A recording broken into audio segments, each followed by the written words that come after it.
without having the vision, I actually allowed it to play out. Exactly.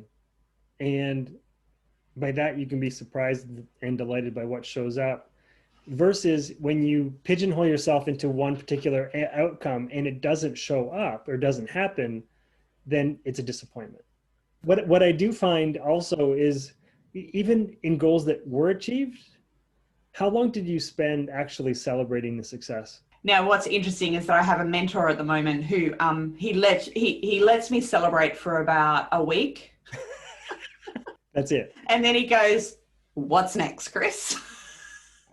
I So just think there's something to be said, because the goals that we set, we hope are going to make us happy, yet we don't even spend the time celebrating when they do come true.